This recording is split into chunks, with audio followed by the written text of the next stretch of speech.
Hi, I'm Mike. And I'm Sam. And this is Wise Words for Dodo Birds.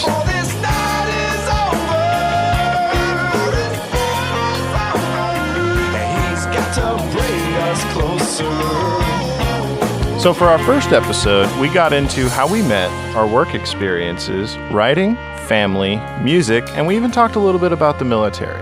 So originally, we wanted to do video for this podcast, so you will hear us mention video recordings, even though there aren't any, and we apologize for that. But thank you for listening, and enjoy our first episode. So I met Mike back in high school, so 16 years ago. That was about around the time we met. And, not the closest of friends. We were friends for a few years. Then I moved away, just fell out of touch over the years.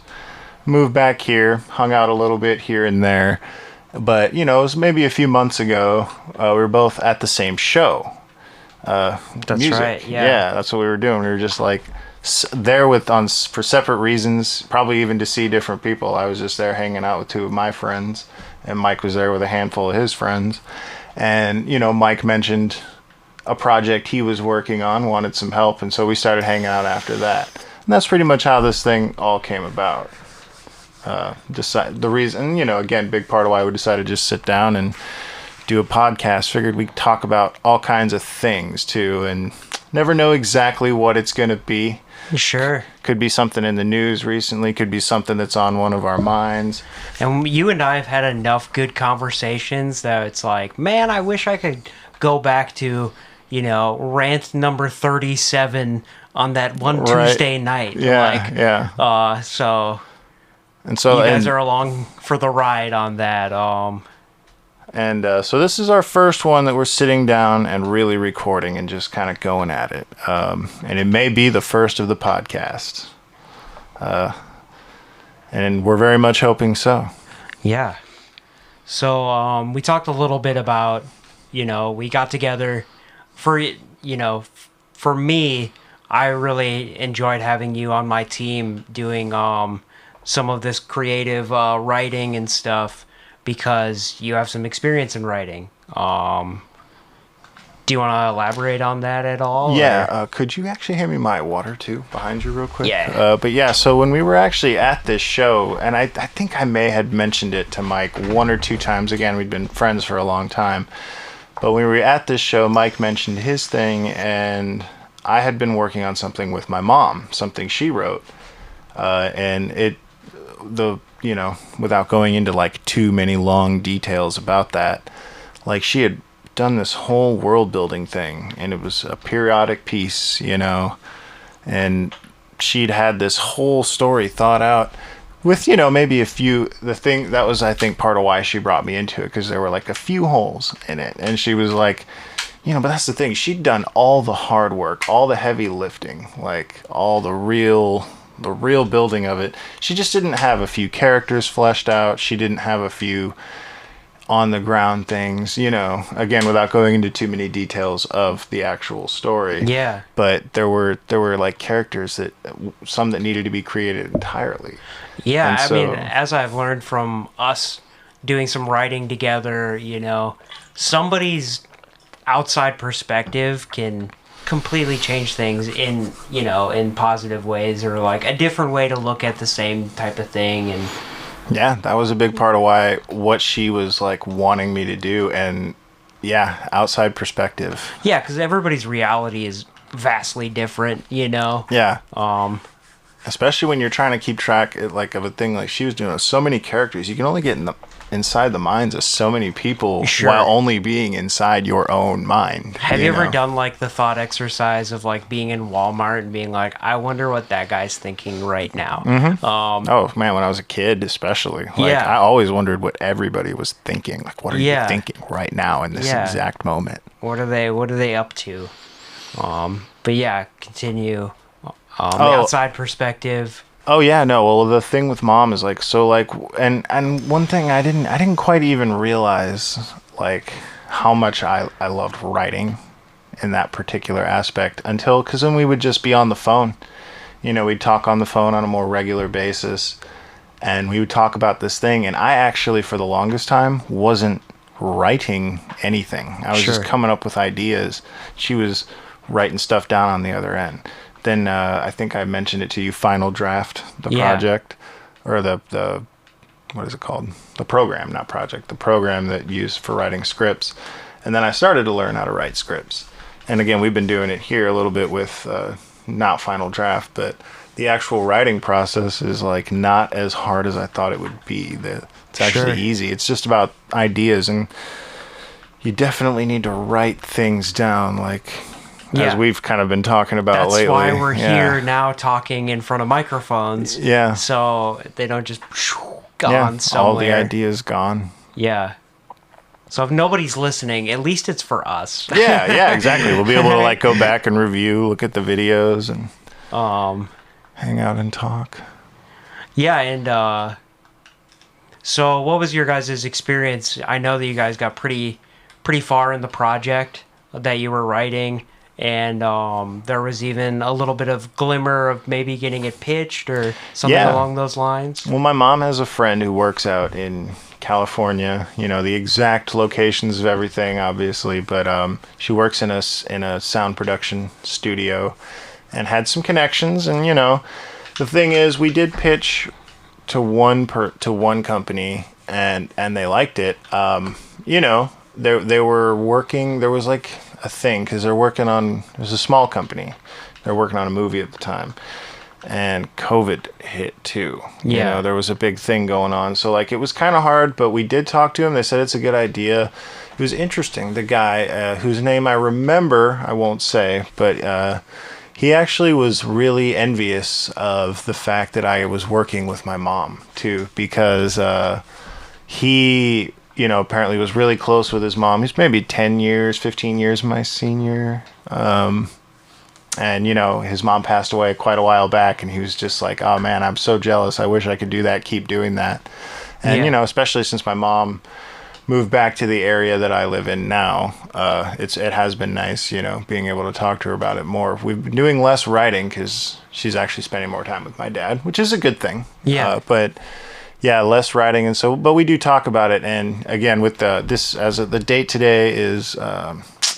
what is the date today? Do we know it? What's it say over there? The 27th. 28th. Today is September 28th of 2023. And as of right now, I don't know if the writer's strike quite officially ended, but it's going to soon. And with all that going on, a lot of what we were working on, we couldn't talk to anybody about anything. Sure. And nobody was having conversations about new projects. Well, and my mom's friend, even, who has been kind of our link to all of this, has been she didn't, according to mom, she didn't lose her job, but boy, some people did in her vicinity, and it was one of those things like, let's just all get through this and then we'll see what's going on. But it might be a little while before we're able to get a foot in the door again somewhere. But if we are, the more ideas that we have to pitch that aren't taken by somebody else, the better. Sure.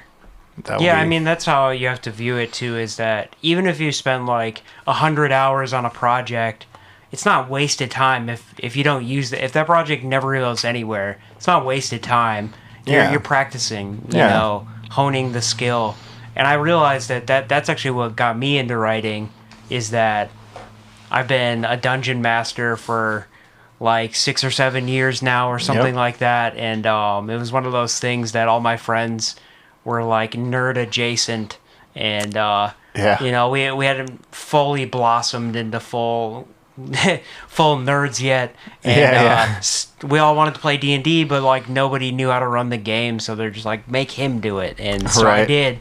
And I realized that I was working on all these characters, and we would have reoccurring characters, and I was giving them personalities and backstories and shticks that would never probably come up, But and so I was instead of just doing this for my friends, the idea of putting stuff solid. Yeah. So I really enjoy writing characters on paper or things right, of making that it sort. like real, setting it in stone in some way. So it's not just like a idea rattling around in my head or until a memory half the time. It's just like, I remember that campaign for sure, and it's a story in my head. We know, and that was actually something I think I even mentioned back in the day. Like, people should take their D&D campaigns and write that shit down. You know what I mean? Like, yeah. Sometimes it's not going to be worth logs it. And stuff are good, but there's been many nerds out there that have tried to like write novels and stuff based off their campaigns, and they couldn't suck any harder. Yeah. Like, no, I'm sure. It's like, ooh, yeah. It's like, yeah, I don't know. There's been a lot of that, but there are plenty of good writers that could do something like that for sure. Well, and you could even like try to get creative with it, like take it out of the D&D universe and see, like, depending upon what it is, if it's slaying a bunch of goblins, but if it's like a craft thing where you speechcraft thing, you could almost duplicate those scenarios. I'm not exactly sure how into the real world. With Vox Machina? Mm-mm. So like Matt Mercer is like Big Daddy DM. He's a voice actor. He's the voice actor for McCree on Overwatch. The name. Yeah, so he's like... So you have that thing there. Can you like show me a picture of him? Oh, sure. Keep talking. He's one of like the most prevalent like DMs out there though, and that stands for Dungeon Master. Yeah. And I actually knew that, by the way. He made his own universe, kind of D&D adjacent, and wrote a graphic novel and stuff based off of it. Okay, yeah, I have seen him before. This guy. But yeah, he wrote a graphic novel and stuff based off of it, and then got it into like an anime. It's a Amazon show now. Yeah. So it can be tastefully done. If you do it right. But he's the highest level. And like, also, it's so there's 10,000 others that are not him. Right, I would say it's an ages-old thing where like there's like a million people out there who think they can do shit and they actually can't. As someone who's tried a bunch of shit to do, it's hard. Like doing anything, like if it's writing or like, comedy or just like powerlifting or underwater basket weaving, it requires a certain level of specific skills that nobody else thinks about other than the one who wrestles or underwater basket weaves. You never know what you need to learn until you have to start learning. Until you have to start learning it. But sorry for that rant.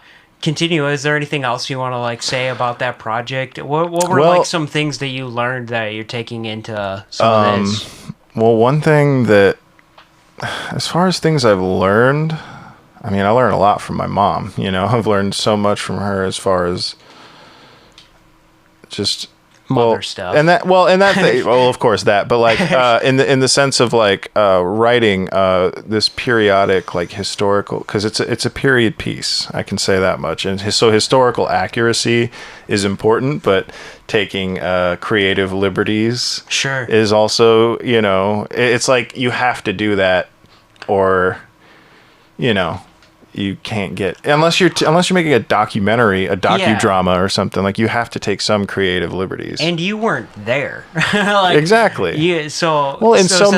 One nice thing about it, and this is something I've always thought about, and it's been nice to kind of exercise this in the writing process of that, is, okay, I'll give a little bit more. It takes place in the 1850s, right? And so like there's so much wilderness, so much going on, and so little of it is recorded. So little of it is actually known of what happened. Sure. So you can have so much fun with like know-nothing character. Not know-nothing, but like people who would never have shown up in a newspaper or history book or anything that could have done so many incredible things. Yeah. And so that, like writing that aspect of it has been great, and like creating characters that were just exceptional human beings, but like they just didn't make the history books, like that's the thing about them. So is that the type of thing that you guys start with, like an event, a certain influential date or something, and then you like build off that? You think about like what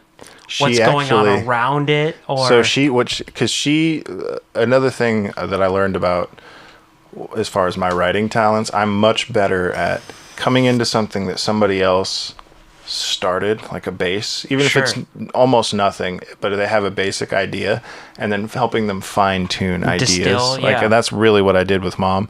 But so the event, like what kicks it off, I can explain this pretty well again without giving too much away.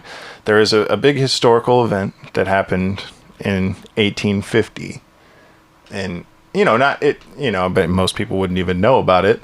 But that is a significant thing, as well as something fictional that happened that is like your standard, like, oh shit, something big happened with the characters, and it's all happening at the same time. So like there's this historical accuracy background to it all, while we're also making up it's grounded in reality, and then you also are like, thinking about what could be in that environment, in that historical time. That's cool. Like, again, I can't talk too much while we're on maybe this. Someday. Yeah, maybe someday. And I'll be able to like find out a little more, especially with the writer's strike over. Maybe we'll talk about that a little bit tonight too. Yeah, but maybe Mom will be like, get a little more momentum going. Sure. Because it's one of those things you never know how long it's going to take. Yeah, you were talking about like distilling, or like you like the production or that sort of aspect of it, where it's you have the ideas laid out and then you help them ground. Mm-hmm. I like to poke the holes. I like to be like, well, this particular aspect of it doesn't make sense. And that's why I think like you and I have a good creative chemistry, because like I'm an idea fountain. I could, spit it out. I could spit it out, and it's very undistilled. And it's like, well, how does this part of it make sense? Yeah. How does and so it's really good for you to go through and be like, that. Well, he wouldn't do that. Like if he does this, it's like. And so that's awesome to get the outside perspective. But you're also really good at the stuff that I still learn about, which is like creative liberties. It's like, fuck it, Sometimes you just have to be like, okay, this is like how something is. So if you've never tried writing, like if you have two people that are on the opposite ends of the spectrum, like, make something happen together, because you never know, because... Yeah, I needed the structure and the reality and like all that, but and you needed help with the idea generation and just like starting from because that was the thing. Mike has like started the original when I saw him at that show that we mentioned earlier. He was working on a different project. And I started helping with that one, and then he just generated, I had offhanded mentioned something, and from what I had mentioned, he generated an entire idea, so we started working on a new project all together. Yeah. Basically, because like he said, this dude's an idea fountain, like shit just comes out. I mean, not always, but like, a lot of stuff, I guess a lot of stuff comes out, but some of it's garbage and nonsense. But that's also the only way to get ideas really flowing. Yeah, for sure. We talked a little bit about, our history together and all that. We talked about some of your past creative projects, and we talked a little bit about the writer's strike, and I know that you looked into some of what's going on in that sphere. Did you want to talk about that at all? Well, I was... Did you scooch the mic down just a smidge, too? I'd had some... There you go. Are we good there? Yeah. Yeah. I don't know. I actually didn't look into it that much as time was going on. I just knew that, like, having a fucking, doing anything writing related, or even talking to anybody about anything in the industry. That they were, that you heard that they're maybe coming to some sort of agreement or conclusion. Yeah. Not reached it yet, but like starting to get there. Yeah. I mean, I don't know the source on what I saw, but yeah, it was basically them saying that like there was as of today, there was like some kind of bargain put on the table, and yeah, it's out there that it, unless there's been hours now since I last saw that, so to actually like verify on any of that, I can't say for sure, but I heard they're making progress, definitely in the last week or so. Like they actually were at the table talking, and hopefully, you know. Like, yeah, so it looked like some guild leaders approved a contract to go on to the next phase. Okay. Yeah, so again, there's like actually steps being taken. I think that's the most, but that's also the most I'd heard about it, you know, like, because it was like this friggin' standstill. Like, basically, it was like, the writers are getting nothing. You need to like deal with it. Yeah. We're not giving in to your demands, but they held pretty strong. Like, I know, you know, I'd heard something about Bill Maher coming back with Real Time. Sure. Because, you know, I think, and I can't speak to like fact on all of it, but I think for him it was like a matter of, there's a lot of other people that have a whole separate union, like the cameramen, you know, like everybody, you know, the camera people, everybody who does the things that aren't writing or acting. There's a lot of people in that industry whose lives have been shut down because of the strike, and like they're not getting anything out of this strike. If they needed to strike, you know, something again my mom explained to me, like this is one of those things that they could strike on their own, but they're not on strike. You know what I mean? They're not getting anything from the deal. Camera adjust. Yeah, keep going. It's all good, but since they're not, you know, and that was, so when it came to Bill Maher, that was a big reason that I think, I'm not 100% sure, you know. From what I understand with him too, opposed to other network shows, is that he was going to be doing basically all the writing. So it was, he was starting it up with him solo in the intellectual kind of realm, and then and then it would be supported by he does do panels, you know?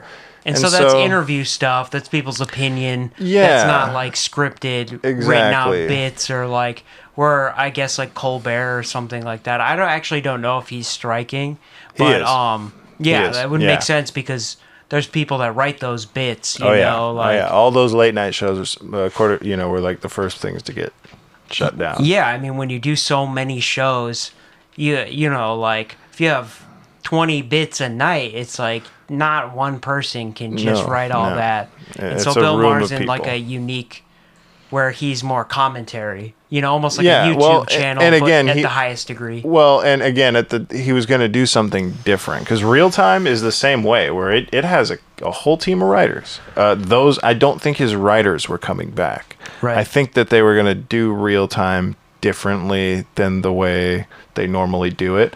But big part of the reason that didn't happen is because they came back to the table and he's like, okay, if there's an end in sight, then I can wait. But like, if you guys were just going to stand there with your dicks in your hands, like, we're not doing it. And they're like, well, we're not doing it. And it's like, well, then I'm getting back to my life, you know? Like, I'm not, you know, y'all don't have all the power here. But again, I think he was going to find... See, I don't know. It never unfolded. So I don't know how that situation would have gone. Sure. But like, there's definitely loopholes to be found. Like, to be like, well, this part of the show is not being written. We're just up here, like, it's all being, you know, as we go.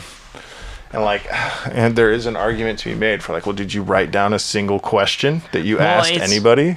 I think it's hard for a network show to really sign off on much improvisation, you know, like, or like much improv work, because they don't know what's going to come out of the other end, and they have legal whatevers to deal with. So I think they almost have, like, if you're going to do bits or like skits, or, you know, I'm sure even some of the interview stuff is vetted to some degree, you know. I'm sure there's somebody that looks them over yet. Like, and so if you're a writer, that's just tenfold, you know. But yeah, for all the other writers out there trying to make it, like trying to do anything. Yeah, we can say we can't say too much, but we're working on a podcast, so we wanted that creative freedom to be able to really make the story we wanted to. Yeah, so, and to be particularly clear about it's different from this kind of podcast. Sure, it's an immersive audio story podcast, whereas this one is like talk shit and see what happens. yeah, like a real storytelling podcast. We're not drinking beer this time? No. I think maybe we will still. I think a lot of writers are out there don't look at that avenue of like... I think that's going to change more too in the future with some of YouTube creators and things like that getting way more high tech, getting higher value videos, doing things that would be short stories on a cinematic level. And, with podcasting and fiction podcasting and all that, like storytelling is changing. So as executives don't get in line and start giving like Netflix writers the credit that they deserve, they're just going to go somewhere else. They're going to do something else that they can control and have, maybe for less money, but like if they're making no money. Right. If it gets to the point where... Yeah. The whole AI thing too. I don't know if we'll get into that tonight, but I have strong opinions about it. AI is a long story. We will do an AI rant soon because I have a lot to say on the topic. But maybe not tonight. We'll keep it lighthearted. Right. It's the first time with you folks. Right. This is the first time. Yeah.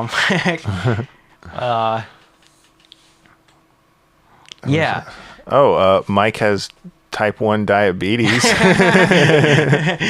Transition. In fact, a funny joke we were coming up because we settled on the dodo birds. The wise words for dodo birds. But a funny thing that came to me, I figured I might as well mention it on the phone. It was like dipshits and diabetics. It was a hilarious name. And I love that name. Yeah. We're not going to go with it for numerous reasons.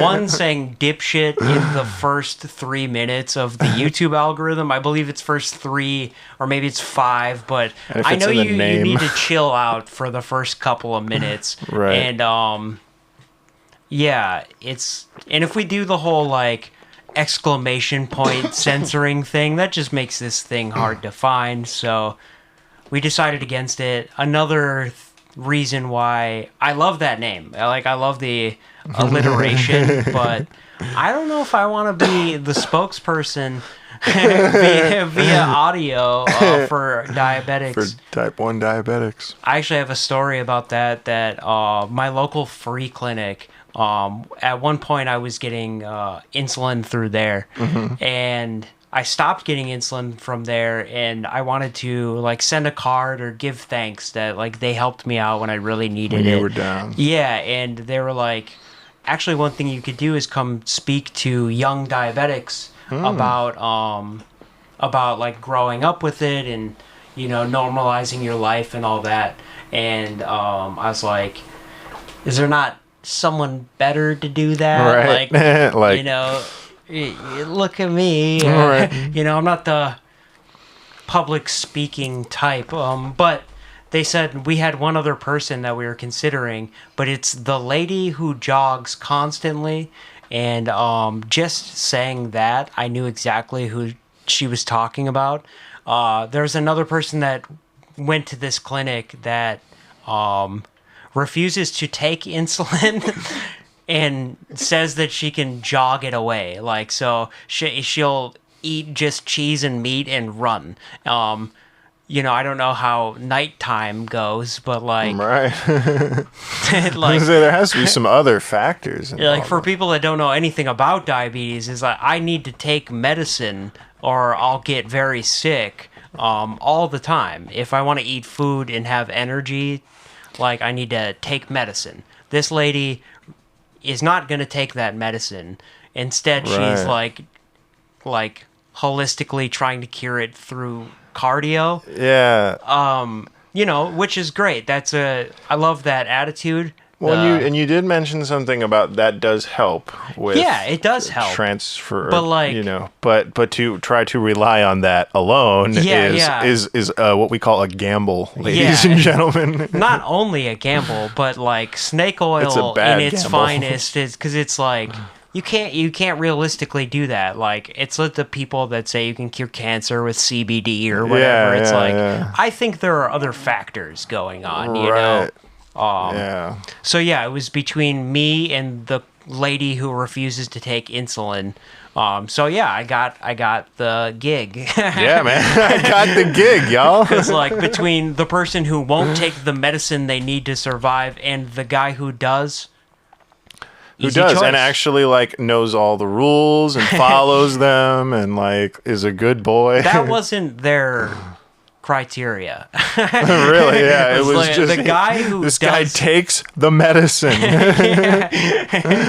That's great. That's the important part. Take the insulin. Yeah, I can imagine like a group of, it ended up being like 4 or 5 younger kids, like one being like 13 or 14, I believe, and some of them being 5 and 6. Wow. Like two really young ones, Dude. somewhere in the middle where around I got it at 9 years old, and then like an older like teenage kid. They all had it less than 6 months, I believe.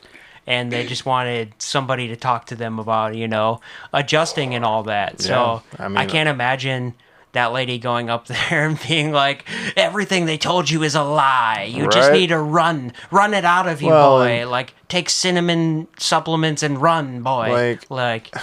And I mean, that just seems reckless, you know? Yeah, it is. It's very dangerous. Like, I saw that lady had children eventually, and she ran with them. And again, you know, what I understand about children, I don't know a lot. I don't have children, my wife and I. But I think, like, isn't there a thing about shaking them?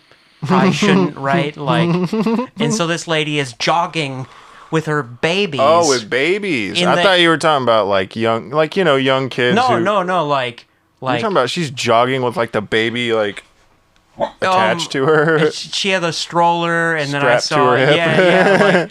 like even a stroller, even if that thing's got military grade shocks, right? Yeah, you know, you're jostling at the very. But that's a fair point too. She shouldn't be doing that. So therefore, it's like, what if something happens where you can't run all the time too? You know. But also, it's like, yeah, you should take the insulin, and you should get good exercise because that'll help. Yeah. Both are good. Yeah, both are good, but you should not rely solely on jogging. Yeah, it's crazy. I'll tell you one more diabetic story since we're on the topic. Since I brought it up. I got diabetes when I was 9 years old, and when I was 11, my mom was like, signed me up for this like local Lions Club thing, right? And whoever they chose to sponsor would go to diabetes camp for, I think it was a week. And it was up in the middle of nowhere, like northern Wisconsin, like in the woods. Diabetes camp. Yeah, and so like my local Lions Club or whatever sponsored me to go to diabetes camp. What does that entail? Exactly, right? And so I get there, and it's just like a bunch of kids, you know, and so the criteria is, 1, you had type 1 diabetes, and 2, that you were under 15 or whatever.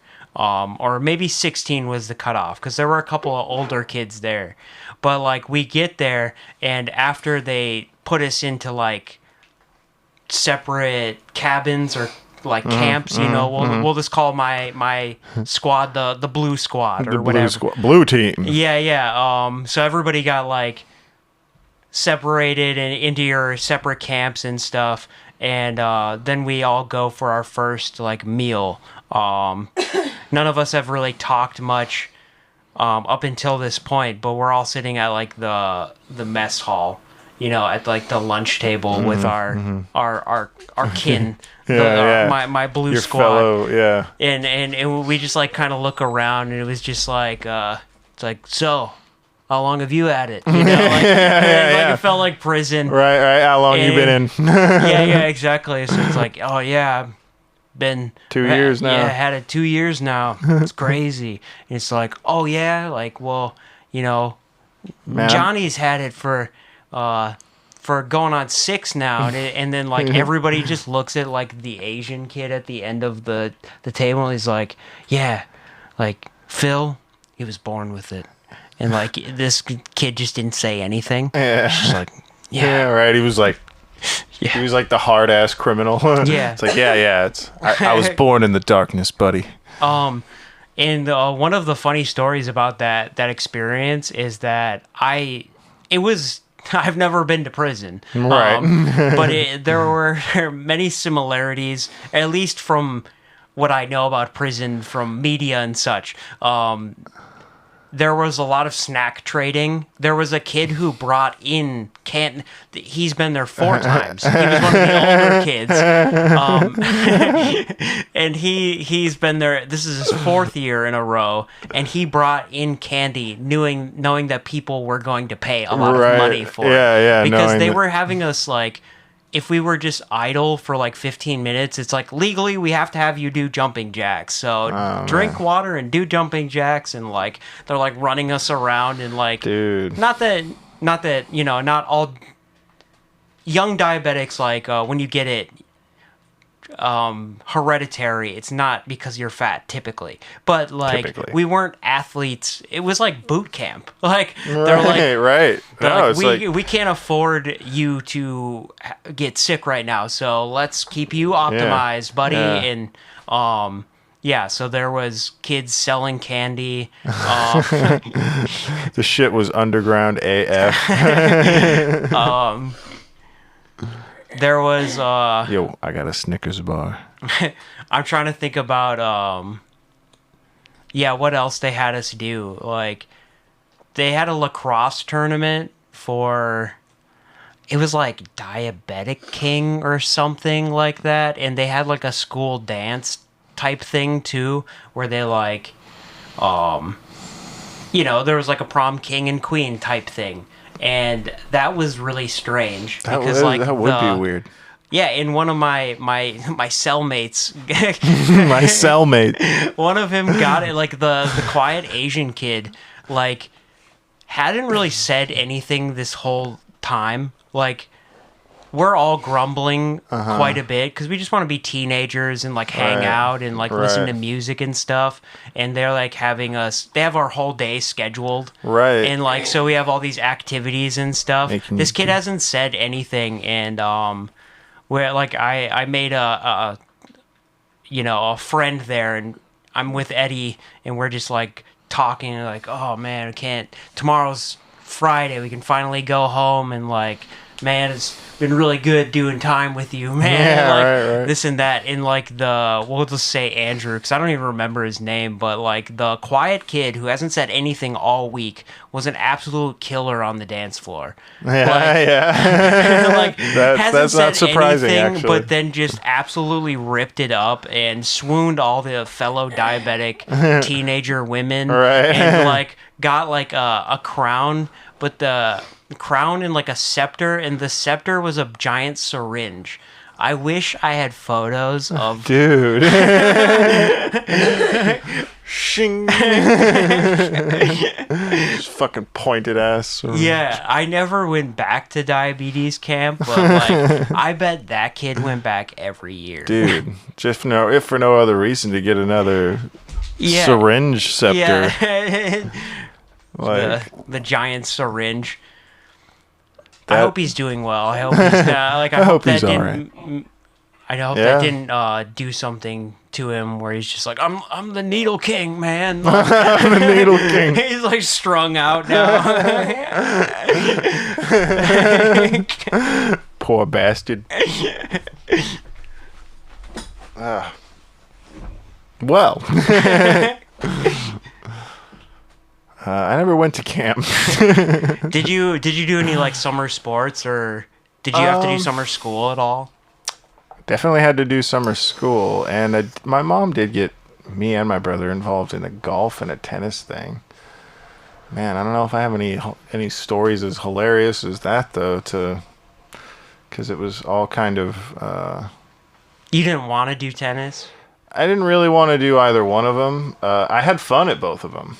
But like, as far as it wasn't like nothing crazy happened. Yeah, no.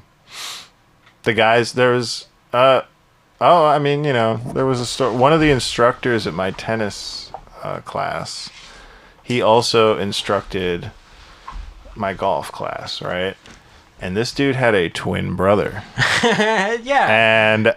And he never said anything about it, right? And his twin brother worked at the pool in town. And I saw him, and I, mentioned something about tennis or golf, and he was really nice about it. He didn't make fun of me. He's like, "Oh, that was actually my twin brother," and I was just kind of like, "Yeah, what the fuck ever, messing with me, haha, good one. I'll see you tomorrow." And when I saw him, dude was like, "No, it was my," and I was just like, "What?" And then it turned out his twin brother, the twin, came and did tennis for the little kids. Earlier in the day. So one day they were both there, and I was like, "Holy shit, it's real!" Yeah, you could corroborate the story. Yeah, I finally saw them both in the same place, because prior to that, I was just like, "This dude's messing with me, for man." like a month, you thought he was it was a while, yeah. I thought he was just messing with me, and my brother too. We were both just kind of laughing about it. Like, my brother was like, "He's fucking with you, dude." Like. Was it a first name scenario with the coach, or was it just were they both like Mr. Phillips? It was definitely a first name thing with those guys, because they were probably... Because that would be even funnier. They're probably college kids. Just gaslighting a bunch of children, being like... Well, that's the thing. It was definitely college kids, so it would have totally been, messing with me. That's the thing. We were all it was fun to hang out with them. I was like... It was maybe the summer before I went to high school, I think. I'm not 100%. Do you think they ever switched places on you? Without you knowing? That's the thing. I don't think that... That's the thing. There was no bit. No one was fucking with me. Well, if it was a while before you found out, what if it was like, "Man, I'm really sick. Could you teach the bigger kids?" It's like, yeah, I know you teach the young kids how to... They might have. Yeah. Yeah. Just that slipped entirely. it in to see if... Sure. It's like... They probably had a bet or something going. It's there's no way it's gonna work. They're not 3, man. They're gonna realize oh, it's gonna work. Trust me. Yeah, man. And they did look enough alike that there was another pair of twins that me and my brother knew when I was, man, I would have been maybe 6 years old. My brother would have been 8. And they were cool. These kids were 7 or 8. They were they felt like they were closer to my brother's age. But they literally, you could only tell them apart because one of them wore a necklace. That was how. Otherwise, if he did not wear that necklace, dude, they're swapping. Those guys, well, and you never know, because as they grow up, sometimes they start to become a little more distinguishable. One gets a beard, or and so that's the thing. So they would have been only 7 or 8. So a lot could have happened. But at the time, dude, I guarantee you they probably tried it. If you had a twin, would you have done that? Absolutely. Right. As a non-twin, I find it hard to believe that you're not doing that all the time. That's not a reoccurring bit. I almost think it would, that you could milk forever. I feel like it depends on the personalities, because some I feel like I've definitely met twins who are just I don't want to be thought of as exactly the same, and then the other ones who embrace the shit out of it. They're just yeah, we do it all the time. We try to fuck with people because they the best of friends. In addition, because I've also met twins who it's we're not really even friends. We don't hang out. Yeah, that's got to be fraternal.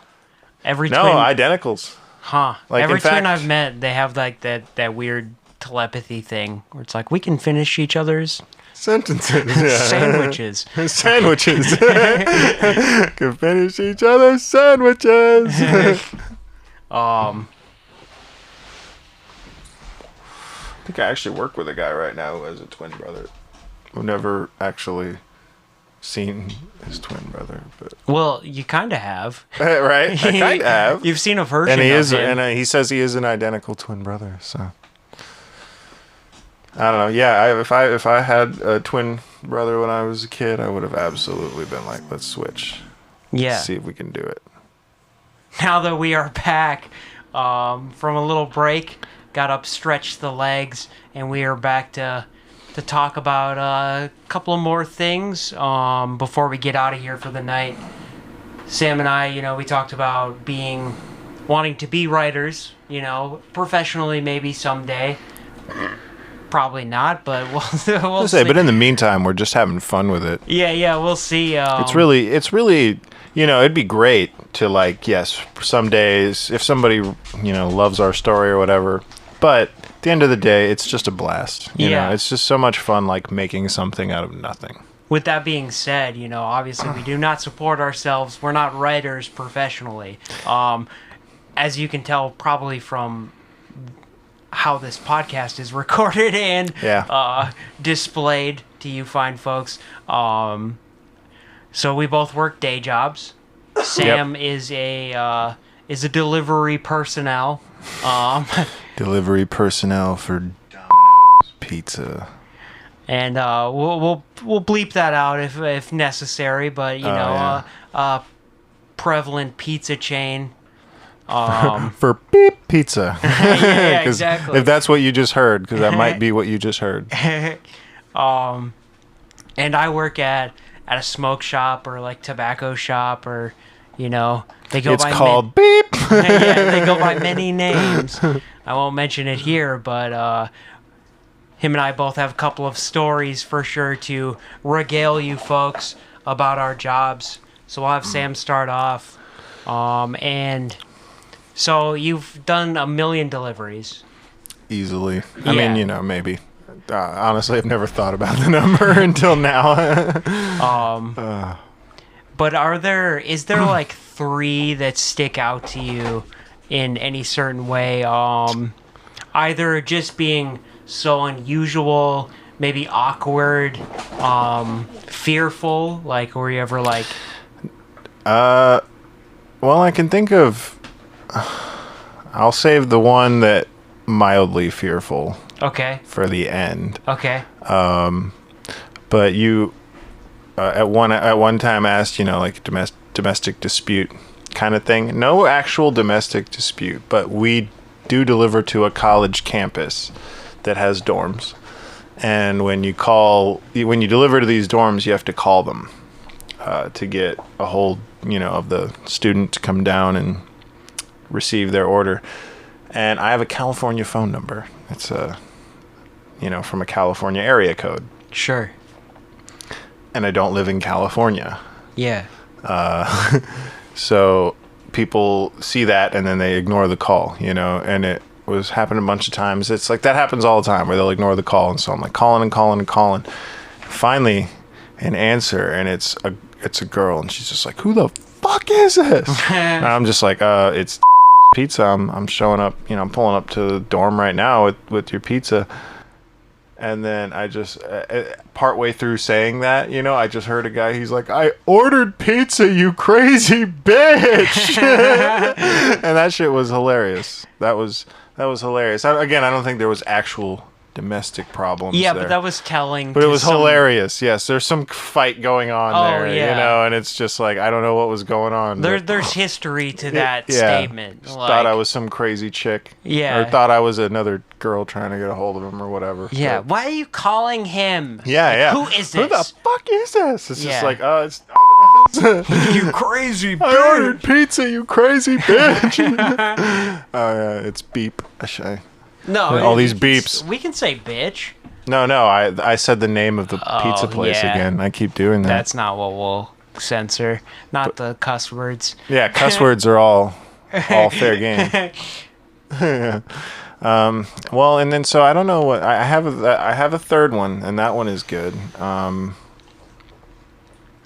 trying to think of something in the middle. I mean, there's a lot of. Like, I could tell a story about a couple of mine. Yeah, have at it. Working at the... What did you call it earlier? Smoke shop, head shop, vape shop. I say I never know what the allowed words for places like that are anymore. We do have a particular jargon. It's gotten more lax over the years. But definitely. Back in the day, I know you couldn't say a lot of things at places like that. Yeah. In fact, this wasn't the one I was thinking, but I had to kick one person out. And this is the only time I've been kind of like aggro about it, was like, being like, a person came in, they're like, "Yeah, I'm looking for like a weed dab, like basically Schedule 1, illegal product, vaporizer. Like they said all the things you can't say in all the one buzzwords, sentence. Yeah, it's like if we had like a chart of things we're not allowed to have customers say, it was all of them in one sentence.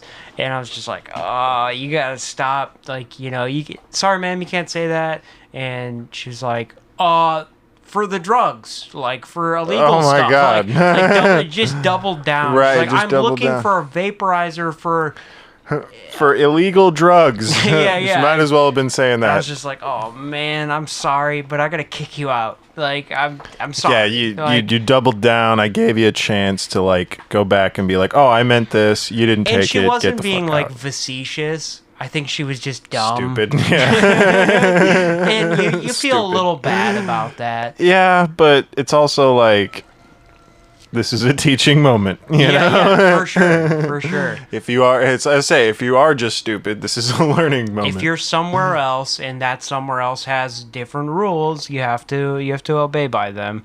Let me think of another good story. I got a million. I have had, a few situations where, people want to smoke or drink.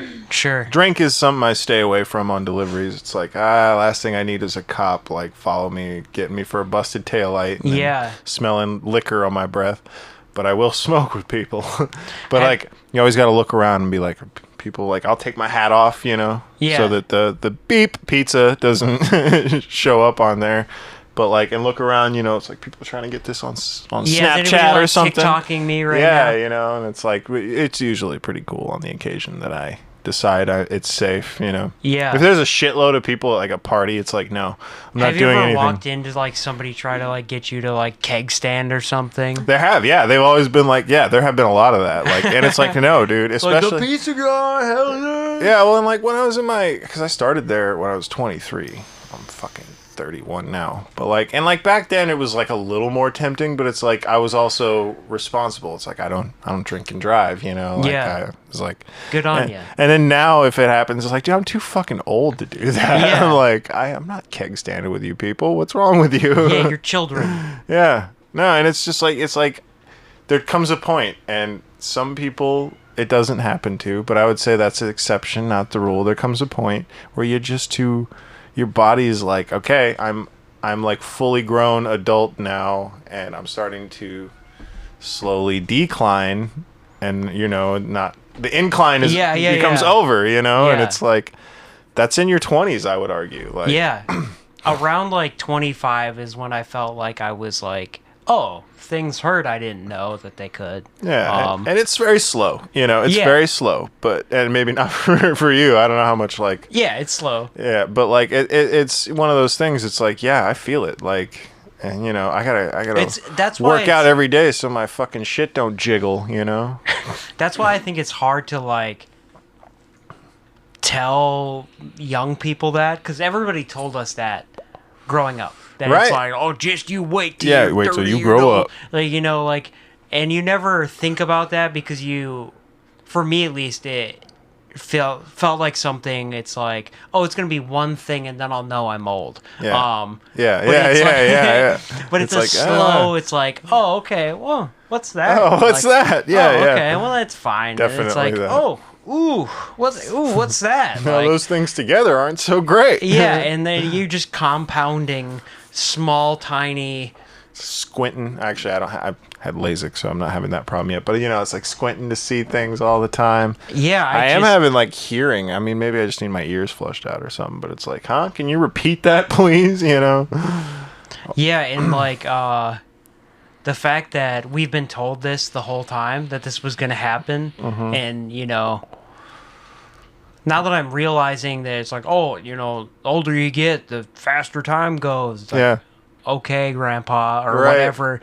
But that's so true, and I can't imagine it to the scale.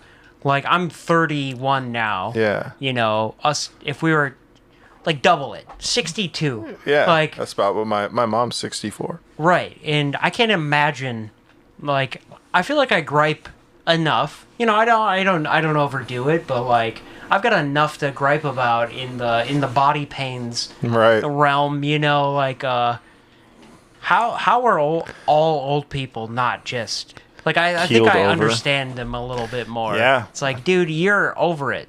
Yeah. Like, especially when it comes to my dad, I totally I get it. Like, it's like, if I feel like this now, I can only, because he's 63. He's also twice my age.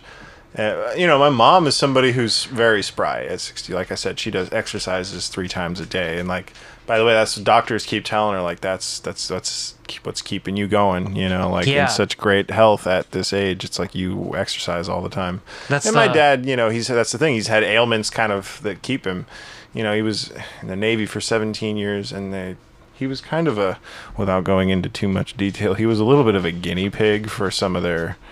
He had had to have a spinal tap because he ended up having a condition in Bahrain, of all fucking places. Oh, I know, yeah. That's not a great place to have a condition. Right. Where it's, the fluid that keeps your brain afloat in your head. He didn't have all that, so it would sink down. And it's apparent, by the way, it's according to him, if you're not laying down, it's like the most painful thing in the fucking world. That sounds terrible. And apparently he this is something that he's only recently learned, because he has a friend in Texas, an officer in the Army, a medic. He was a medic, and then he's a nurse, and then he was this, and he's a hell of a guy, the guy my dad knows down in Texas. But he's been helping my dad get his VA stuff figured out, and dad's kind of gone through the history, and dude's just been looking at him like, dude, you were a guinea pig for the United States government. They tried shit on you, in the 80s. They didn't know what they were doing, you know? And also it's okay, I don't want to go for too long on this next. This is going to bring me into some conspiracy theories. Cool. Here we go, I'm right? home there. But so I'm not really into conspiracy theories, but when people like my dad, or people who served lifelong careers for the military, the reason they do believe in some of the outrageous ones, it's just okay, it's just not true. Sure. I understand why they believe it, though, because if things don't happen directly to them, they are usually told to do things by the government, and then afterwards they're like, yeah, don't tell anybody about this. Yeah. It's a rule that you can't tell anybody about this. And I think that was kind of a situation, I guess, don't quote me, I don't know, but I think that's kind of some of the situation with some of my dad's medical stuff. It's they're just trying shit on you to see if it works. Yeah. You know what I mean? It tell you not to talk about it. Yeah, and it's just but now, again, when it comes to the VA, I'm not 100% sure with the medical stuff, but I don't know, I don't know how long it's been, well, I think about... You're allowed to talk about certain things after a certain amount of time, too. Sure. 25 years, I think, is your typical... Yeah, when things become public. And I'm 30 years old. My dad whatever. got out of the Navy when I was a very young child, so... Well, I think about anytime we have relatives or people we know that did the military, you want to ask them whoa, what crazy shit did you see? But a lot of times the people, it's in my experience at least, it seems like a lot of the people that didn't talk a lot about it did the craziest stuff, and is that because they weren't allowed to talk about it and they didn't know how far the overreach or the will somebody know if I tell what happened in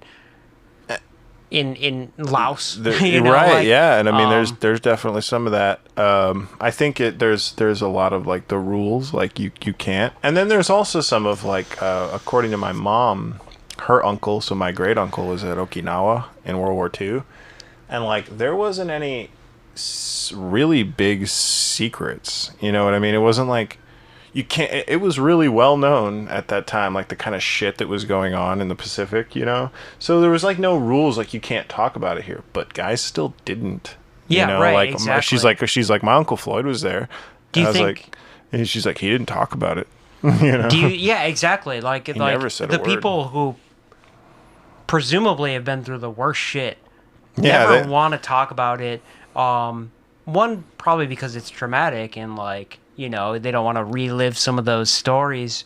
But another part, do you think it's because of kind of the conditioning of like, you know, keeping things isolated and like Definitely. like it's like kind of a background layer of the silence, you know? Yeah, I mean, so there's kind of, this might be an extreme example, but like, you know, they released a whole bunch of the FBI released a whole bunch of documents on John F. Kennedy recently. Sure. And slightly less recently on even how, because the federal government, the FBI, and of course many other countries were actually actively looking for Hitler after the end of World War II because they just weren't sure, you know, at first, you know, they were just like, okay, you know, it's possible. We need to have an open mind about this kind of thing. And so like, of course, nobody really knew that until like after 2010, you know what I mean? We don't find out that the FBI was like kind of like, oh, we're following up on some leads that this guy might be alive. So like, there's definitely things that they keep to themselves. Yeah, you know? and some and they want for government. They for, put the for lower national guys safety. down to the grunts, though. They put them on contracts to say you're not allowed to talk about this. You do that, you're breaching national security, whatever it might be, and we'll court-martial your ass, or we'll find a way to get you. You know. And yeah, so that's ultimately what I was like saying is like, a lot of the people, if you hear a cat in the background. Yeah. If you guys hear cats, forgive him. He's screaming at the void. I think he talks to ghosts. But yeah.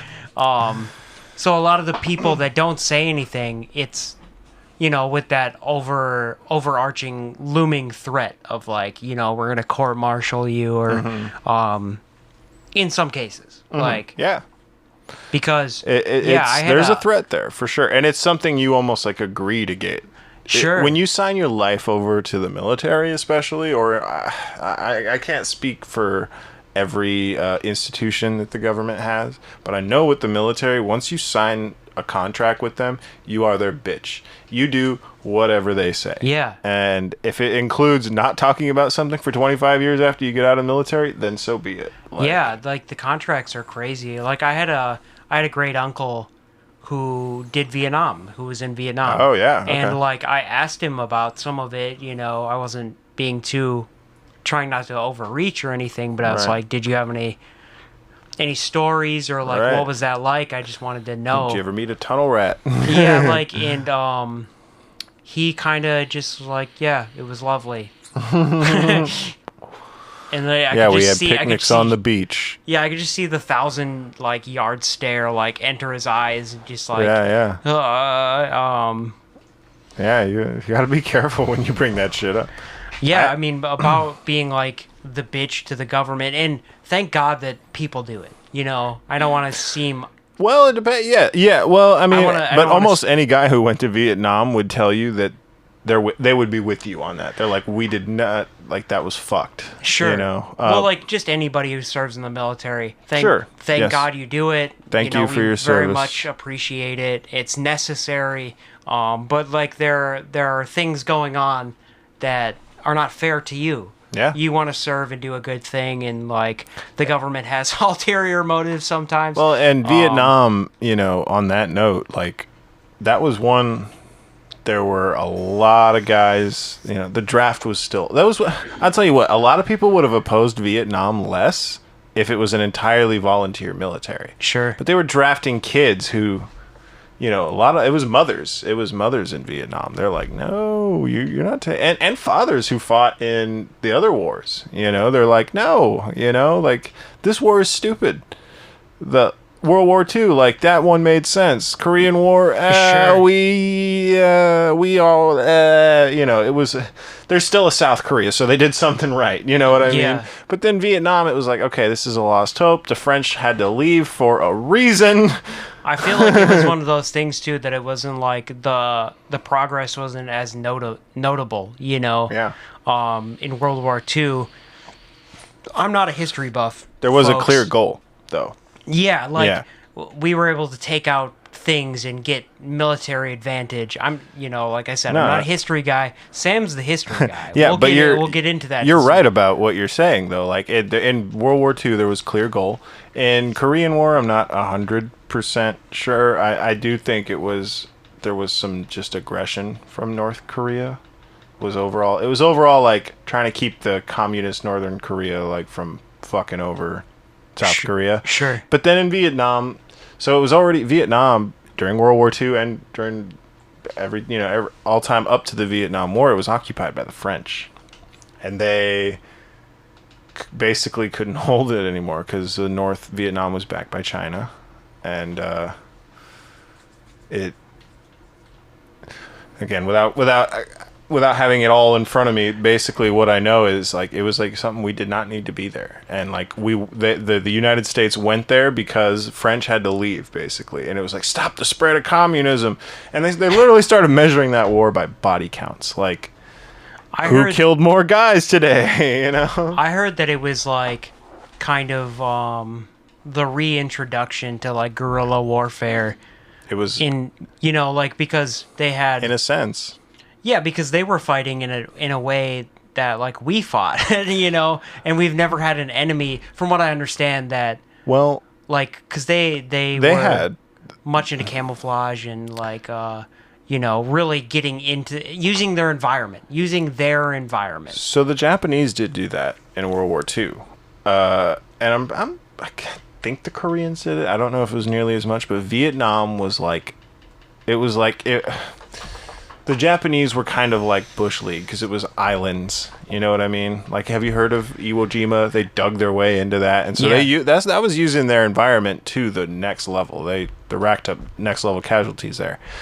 But a whole country like Vietnam, like Iwo Jima, is an 8 square mile island. Sure. You know what I mean? Like, and they still easy to organize, get everybody on the same but page. But to do Vietnam, it was like you said, it was the whole goddamn country. Yeah. And so when they did that, it was like a thing of like, you can't go anywhere without falling into a fucking trap with spikes covered in shit or snakes or spiders or because they, like, the Vietnamese had their tunnels.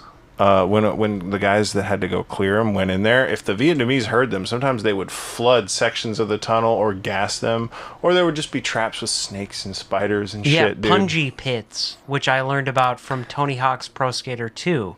Really? A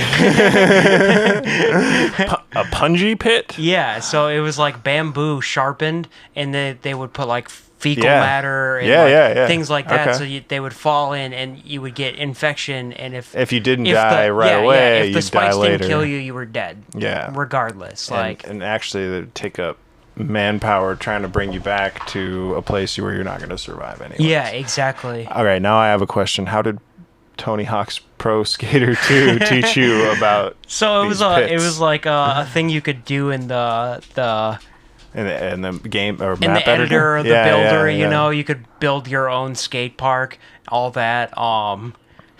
And that led to me being like, what are these? And I looked them up, and apparently there was some other kid on YouTube that was also thinking the same thing. I was like, why is a Vietnamese like war tactic showing up an option in a skate park editor on a video game? Well, I learned from it. Oh, Jesus. I remember there was a kid we went to high school with who went to the Navy, and he came my senior year, came back, and he was a little bit older than me, maybe even a class ahead of you. And he came back and talked to our history class about the military, and talked about some of his experience and how he's liking it. And he was pretty much saying that, it's really controlling. There was somebody that he was stationed with that tried to commit suicide and then was sued by the federal government for destruction of federal property. Yeah, man. No, when I said that earlier, you sell yourself to them. You literally do that. Like, the simple act of not doing what you're told, which in a free country, which we are, you don't have to do anything anybody tells you to do, except follow laws, right? Well, once you enter the military, the law is this motherfucker tells you to drop and do 85 push-ups. You do those 85 push-ups, or you get court-martialed. And you might get your ass beat, by the way, thrown in there, you know, but you're getting court-martialed, and then you will go to jail for not following orders. Like, you sell your life over to them. And so, yeah, like, trying to kill yourself. And actually, I knew another guy that we went to high school with. Same thing. He hurt himself, and he got in trouble for damaging because he was like drinking. You know what I mean? It wasn't like he's being reckless. Yeah, exactly. It wasn't like on the job. Yeah, it wasn't like he was doing something noble and then got hurt, and they're like, "This is your fault." It was like, you were drunk, you fucked up, you did this. Yeah, we need you. Yeah, we own you is more what it is. Yeah, it's like, we own you. You fucked with our property. But it's like, oh, okay, well, fuck. And that's actually, my dad has made that, because I when I was like 19, I considered going into the military. You know, it was like something an idea I was floating. My dad, 17 years Navy man, he was just like, don't do that. Yeah. He's like, I'll give you a million reasons not to do that. Please do not fucking do that. It's like, okay, fine. Yeah, I can see the appeal though, because like, it brings a certain structure to your life if you don't have it, for sure. I have a friend who I think played it the best way.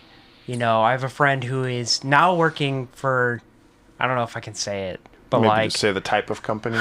A rocket, an aerospace engineering company. Okay.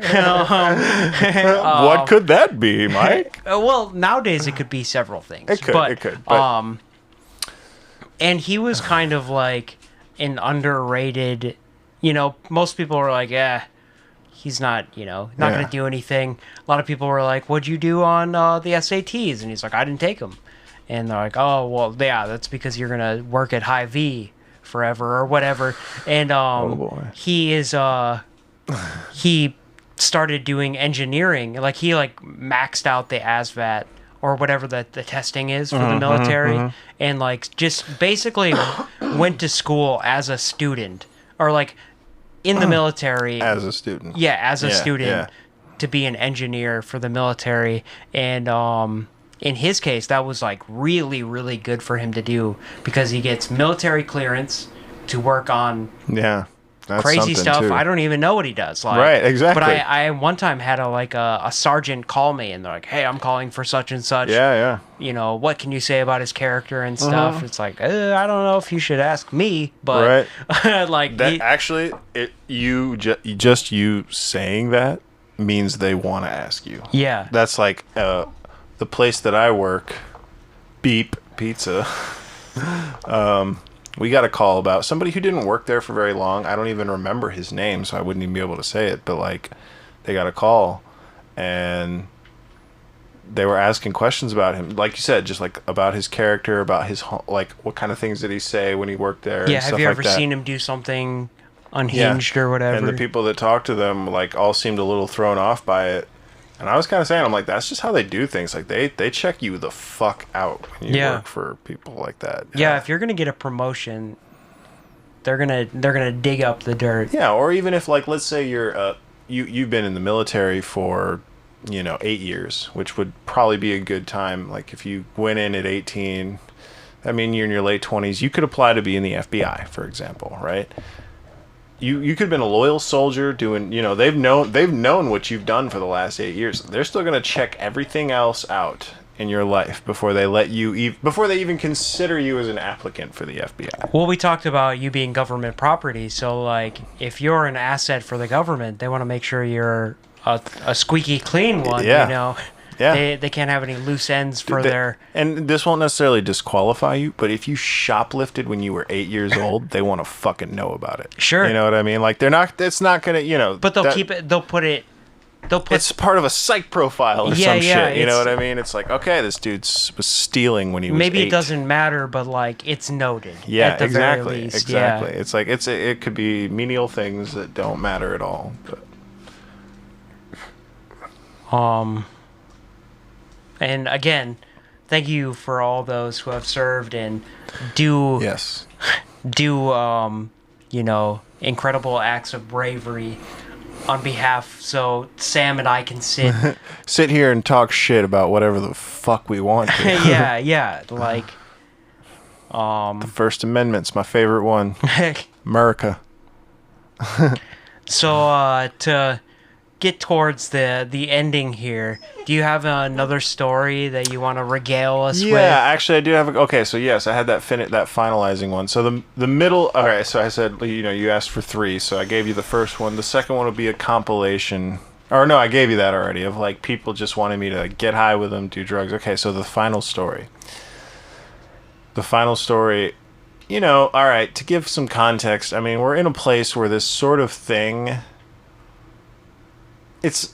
There's so many people in the United States of America who say, oh yeah, I get it, But the place that I work used to be open till the wee hours of the morning, till 3 a.m. Sure. That's after most bars close, if you don't know that. And there was one night, it was maybe 2:40, 2:45 in the morning, and I had a delivery to a house, and it was by the college in town. And I went there and I was knocking on the door. No one came to the door. I stood there, so I started knocking louder, right? And then a guy comes to the door and he's like, "Oh, hey, how's it going?" It's like, "Okay, yeah, hey." And then his roommate's behind him on the staircase, His roommate's like, "What the fuck?" And he's like, "I ordered pizza, man. Just relax." He's like, "Okay." And the guy was, it's hard to explain. I guess there is camera. He was standing like this, with his hands behind his back. And I was kind of looking at the guy, and he's like, "All right." And he turns around to go back upstairs, and there was totally a loaded. I guess couldn't tell if it was loaded, but I'm guessing based on where we're located, that thing was loaded with live rounds. If he was brandishing. Yeah, I mean, this dude was about to fucking, he didn't know. And I get it. It's 2:40 in the morning, but I was a little mad at the guy I was delivering to for not putting some kind of signal out there, call me when you get there, I have a crazy roommate who's gonna shoot you for knocking on the door too loudly. Yeah, he didn't put that in the delivery notes, avoid my redneck. But see, I guess the thing about that frustrates me, if I was in, I'll tell you where we're not in Chicago. Yeah, we're not in Chicago. If I was in Chicago, I would have understood that a little better. Sure. We're in a place where it only makes sense because people love guns, not necessarily because it's dangerous and that you actually have anything to worry about. Yeah, sure. And I mean, it was right by the college campus. There were a lot of rowdy, drunk people weekend night, but this dude had a piece. You know what I'm saying? He was ready to shoot whoever was behind that door for pizza. Well, and that's the thing. It's like I don't know. It's maybe he lives here too. Yeah. He knows it's also not dangerous. We live in a town of roughly 10,000 people, you know. And that's the variables of needing that weapon pretty low here. Pretty low. Pretty low. And it's funny that was his first. We live in the kind of town where you could answer your door for if and I hate to get to, but if you're a man and you're not afraid of everything, and you can answer your door. And I'm not even saying you don't gotta pack heat. It's America, right? Pack heat if that's your thing. You can if you want to. But to be this guy seemed almost scared, he's just excited to shoot somebody rather than actually trying to defend. He assumed the worst. He assumed the worst before even looking to see who it was. You're there to deliver pizza, and he's like, "I'm ready to kill someone." Yeah, exactly. Yeah. That's. Was he about to just start shooting the fucking door without seeing who was out there? Yeah. You worry about that kind of stuff sometimes, but also we're not open as late anymore, so you never know. Are you not open as late? Well, I mean, obviously COVID. But is that a factor? It was COVID. Weirdo guys with guns? Nope. It was entirely COVID. Honestly, I could have called my boss and told him, I don't want to be open this late because there's a weird guy with a gun, and they'd have been like, well, that doesn't matter. Sorry.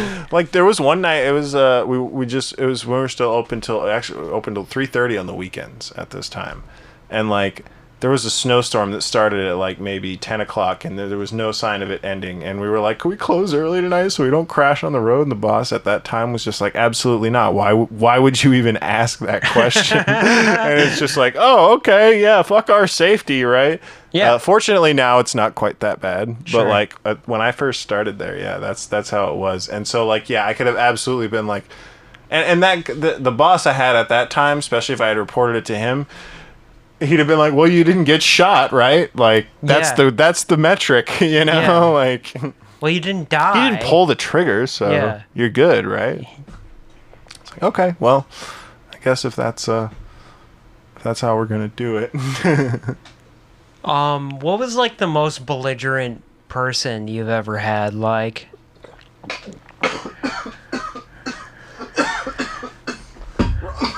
choking on the water. Yeah. Take a second. Belligerent. Like, was there ever anybody that was so messed up? They ordered a pizza. They're so messed up they can't even like pay the money, or like they forgot. Well, I'm sure a lot of people forget. Definitely had a lot of people like forget that they. So whenever the receipts print off, I fold it up, put it in my pocket, and then when I get there, I hand it to him, still folded up with a pen to sign it. And there have been people that scribble nothing that looks like a signature on the still folded up alien receipt language, and it's on the still folded up, so clearly they didn't read it. And actually, the hilarious thing is I've had sober people do that too. Sure. I don't know. You want to know the weirdest thing? And this is not, this does not normally happen. But I was in California. The meanest customer that was ever there was a gay guy. Yeah, dude. And it's just so off-putting. Like, I don't meet a lot of mean gay guys. Yeah. Like, I'm not saying they're not out there. We live in a redneck town, so like they don't get the liberty to be mean. That's true. Here. That's true. Like, it's like they're just getting by. It's a gamble, right? Yeah. And so you don't get the freedom to be out there. They get that freedom. This guy. Yeah. See, and I had no idea. I would never have even guessed that he was a gay guy. But what was the tell? So he was on the phone with an employee, and then he comes in. He came into the store, and he was screaming at her. And then a different one came to get me, and I came out, and the other one saw me coming, so she went to grab the phone. She's just like, I'm out of this. I'm going to do my work. And he walked over to her while she was on the phone. He was like all up in her face, finger up in her face, and he's like bitching and whining about it. And I'm just like, sir, how can I help you? And he was threatening me. He was like threatening my job, threatening my physical, and I was just like, whatever, man, just get out now before I call the cops. He left, right? And so we blacklisted his phone number, right? I was like, okay. So, and then a call came in from that phone number, and the guy on the other end, apparently, according to the lady, the girl that was working there, she said he was being extremely nice. Like, he was like one of the nicest customers she dealt with in a long time. But on the phone number, it said, blacklisted, do not serve. And she told him that, and he was very, very polite. He was very sweet. He was like, oh, I'm sorry. I was like, but can you tell me why? Like, I don't really know. And then she came and asked me because she didn't know why, right? And I was like, oh, that was the guy who came in here and was yelling in your face. And she's like, oh, well, it doesn't sound like that guy. And I'm just like, oh, okay, well, let me talk to him. And then different guy came in, and he's like, yeah, I'm sorry, that's a guy I was seeing, and he was a total fucking asshole. And I was just like, oh, I'm sorry. He's like, yeah, I didn't realize that because this new character was not with him whenever he's like, I had no idea that even happened. He didn't say anything about it. Yeah. And I was just like, oh, okay. But like, yeah, I was just like, he came in on his own. Well, he had called it apparently. So apparently the second guy who, was really, really nice had called in the order, and the other guy came to pick it up. And again, I don't even remember what the problem was, because all I knew is this dude was like getting like angry, something minuscule, like aggressive, then, right? Apparently, the only reason I had to come out, dipping sauce. Yeah, it was probably like, I think it was like a 2 liter or some, of Sprite or something stupid. But like, they only come to get me at that time in that California store because the girls were like really good about handling customer. I had a lot of Hispanic girls that were my managers there. They only came to get me if somebody was like getting hostile, which only happened a few times. And when this guy came out, he wasn't like that big, but like he was like, he had like a vein fucking he was like so angry, and I was snarling. Just like, and like anytime in the business that I work in, anytime I meet anyone who's got that kind of problem going on over whatever it is, because also again I work for a company that is a pushover of a company. They give you whatever the fuck you want when you have a problem. It's so easy to get whatever you want from them, you know? So if you're getting that angry, you've just clearly just trying to start shit with people. Sure. You know, and there does come a point where it's like, we can refuse service. How many times do you think you have, like, how many times have you been like, I'm not dealing with you? It depends on the store owner. I could not tell you. Personally. Right. I say I could not tell you how many times over the last decade. Is there anything like surefire way to get it like they do like an app, or you have the app or whatever, you order the food, and in the notes it says, you know, XYZ. Is there any like guidelines? It's like, we're not dealing with this. Is there any like unspoken like insane rules? Well, like weird requests. Yeah. Yeah, Is there, like, any there's unspoken rules that there are people you shut it down immediately. I mean, you know, obviously any cursing, any threatening. But no, I mean, you know, it's pretty good about most things. Sometimes people are like, oh yeah, I ordered barbecue wings, like an 8-piece barbecue wings, but could I get half barbecue, half the, you know, some stupid stuff like that. And it's like, no, we're not doing that. I mean, that's the thing. I have met some softy employees who want to give people what they want, despite the fact that it's like, that would be an option if you could do that. That the reason that's not an option on the app or whatever is because we don't offer that. Yeah.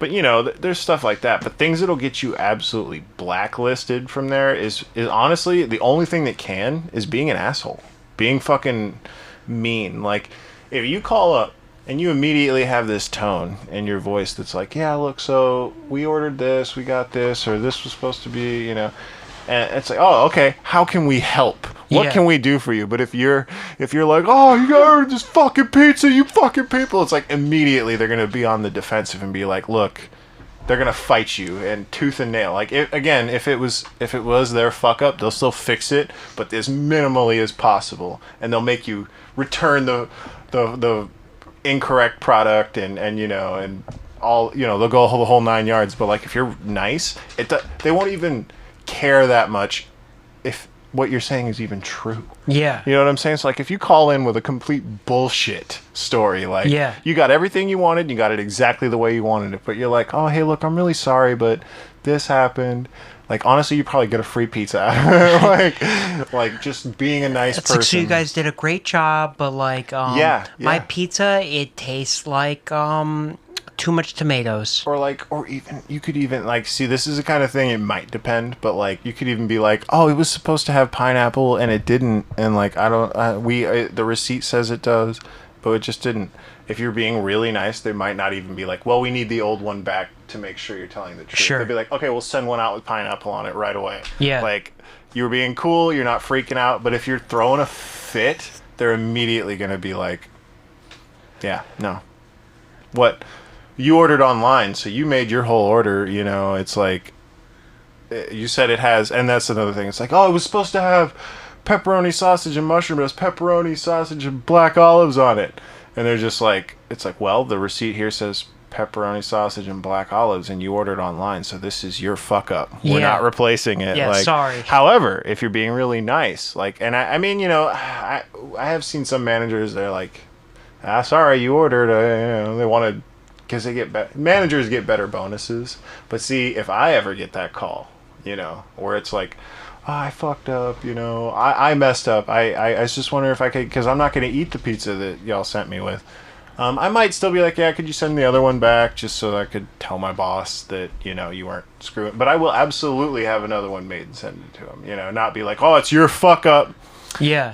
Again, it's all about your attitude. If you're Sure. being nice, if you're being cool, like, I want to give you whatever it is you wanted. I don't want to fuck up someone's day. I don't want to be like, oh, I hate olives. I'm not eating this shit, Yeah. Like, I pressed the wrong button because it was right there, touch screens, all that shit. Well, that's the life hack for everybody out there is that if you're nice, you can get whatever you want. Yeah. No. At the very least, you have a better shot. You have a better shot. That is a true statement. Like, but there's also people who, no matter how nice you are, like, no matter how much you cry when that cop pulls you over, you're still getting that ticket. I worked at a taco restaurant when I was in high school, and on the register, the button for no something and only something right next were to each other. right next to each other, of course. Because why wouldn't they be? Right.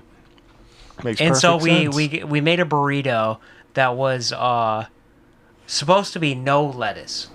And we make it, and it shows up on the thing for only lettuce. And so we're like, all right. Well, like, he doesn't want anything else. It's like, well, it says only lettuce. I don't know. Maybe it's like a weird... Maybe it's a joke. Yeah, weird vegan thing or something. I don't know. And so we make it, and then I send it out. And this guy, you were talking about, like, that vein in people's eyes. Yeah. yeah. And, like, this guy comes in and slams the burrito on the counter. And he's like, what the fuck is this? Like, he's, like, drooling and slobbering and, like, yelling at the very, very nice lady at the front there. And I'm, like, making the burritos. And he's like, is this some kind of fucking joke? Like, what the fuck is this? And he, like, tears it open, like, tears it in half, and just lettuce all over lettuce the place. Flying everywhere. And he's like, I'm allergic to lettuce. He's like, I said no lettuce, and look at this. He's like, what the fuck is this? Some kind of sick joke, and we had to, like, make it right and show him that, that it went nowhere that the near button was, like, right next to each other, and we're like, it was an honest mistake, and he was an asshole the whole time. Yeah. So, like, in that situation, yeah, we probably would have hooked him up and, like, Dude, yeah, it's like I would have felt so bad. You know what I mean? Especially if he came over, he's like, "Look, so that man." I said, because that would be as the customer. See, and my immediate reaction was like, "I get it, I get where he's coming from," but I might feel that way right away in the initial reaction. But when I go to the people behind the counter, I'm gonna be like, "So I said no lettuce." Yeah. Do you still want to strangle me if you look at me in the eyes and with your lettuce burrito? Like that guy would have. He would have hurt somebody. I was gonna say, if we would have like been an asshole back. I've met those. It's just guys, crazy man. how like people take, some of the lowest paying jobs that like get unappreciated. And it's just crazy how people like just want to shit on those people. Like, I'm better than you. He worked at a bank. Right. So he's like, like... I work at a bank. I'm this and that. Yeah. And you're going to do this to me? You're going to do it to me? Don't you know who I am? I work at a bank no one's heard of. Right, yeah. Exactly. And I worked at an even cheaper taco restaurant at one point. And, like, what I found was the cheaper the food, the dumber the people. Yeah, that's down. That's the beep pizza. Yeah, I mean, I could say this. Like, yeah, I could say this because I'm not ever gonna work for them again. I worked at Taco Bell, and Taco Bell had the worst customers because they would always try to like pull stuff like we talked about, people trying to get free stuff. Sometimes it was a mistake, but sometimes you can tell that they're just maliciously trying to game the system. Yeah, trying to bait out free stuff. And like, we just had so many instances of people just losing their minds over $3.17. Like, it wasn't me. I had a coworker in California. whose life was threatened over a $9 pizza. And I'm just like, dude, I wonder if that, because I wasn't there for it, but I was just like, I wonder if that guy even realizes, like, what he did in that situation. Like, yeah. It's like, I take you 10 times less seriously over that. Like, I immediately do not take you as a serious person if you're threatening someone's life over $9. Is that guy all the time? Or was he just seeing red so much in the moment? That's a good question, you know? Like, is he, like, at his house just like, you know, Cassandra, you fucking bitch! Goddamn, I don't like these socks. What the fuck? You put the tissues on the end table instead of the coffee table, I'm gonna fucking kill you! I told you 1,000 times. Like, right? Yeah, and sometimes, like, I gotta keep in mind that, like, you catch people at the very worst day. You know, like... Yeah. For sure. They still have to get their groceries or whatever. They still have to go out in public, but they're just having the worst day of their entire lives, and sometimes you are part of them. You know? Well, and that's why, and as customer service agent, it's best because, like, and that's my thing. It's like I deal with so much shit. It's like I don't have the energy. There's so many customers, that it's just like I don't have the energy to fight with you. So I'm just going to do whatever it takes to get you to shut up. Yeah. Whatever makes you How can we happy. make this stop? Yeah. How can I make this stop? That's usually, and that's the thing. I'm not a manager. I've turned any and all manager positions down multiple times because I don't want to have to sit and worry about because managers get paid bonuses. And then they worry about what is like the food cost, you know what I mean by that? Like, sure. Food waste, food cost, stuff like that. So when you give out free food, that kind of thing goes up and that'll affect how much money you make personally. It doesn't affect how much money I make personally. Sure. So I don't give a shit. And that's the thing. Most of the time they don't even know, or they don't care, But it's just one of those things. It's like, I would rather... And that's honestly the company policy. It depends on franchisee to franchisee, but the company policy for that place is if the customer, they have this thing, like if the customer's upset, you need to do 3 things. You need to A, apologize, B, give them what they want, and then C is offer them something extra. Yeah. That is the company policy if a customer has a complaint. Now, again, franchisees can kind of do it differently. Sure. Based on whatever they want to do. But it's like, at the end of the day, their policy is my policy. Make it stop. You know what I mean? Just make it stop. Shut them up. Get them on. Because we got 10 other people behind them. Yeah. The volume. I think that's the thing that bothers me about that sort of interaction the most is that it's like, that person immediately wants to be... in charge of your day. Like, it's like, I'm the most important thing. You're going to have to deal with me. Like, Yeah, that's the thing. Yeah, they want, it's control. Like, I'm going to be... It's psychopaths, man. They want control. I'm going to be in control of this situation. You're not going to skimp my marinara sauce. Dude, yeah. And it's like... Don't you know who I am? It's like...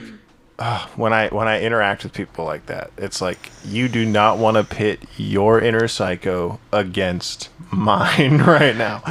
You just want to get your shit and move on. Trust me. Well, like, they're trying to game a system that you know better anyway. Well, and again, it's like I'd rather let them game the system because there are people. Let me put it like that. There are people who they want an argument. They want a confrontation. Sure. It's not that they want anything from you. It's that they're just angry. And like they when bought that a pizza happens, so they could yell at someone. Yeah. Or even they bought their pizza and they haven't yelled at someone enough today. You know, and like they want to, and that's less of a common occurrence, but it does happen. And it's when those people. It's like, dude, trust me, you don't want to go here. Like, yeah, I mean, I guess, like, I don't know if I've ever it's not good for either of us. I don't know if I've ever had, like,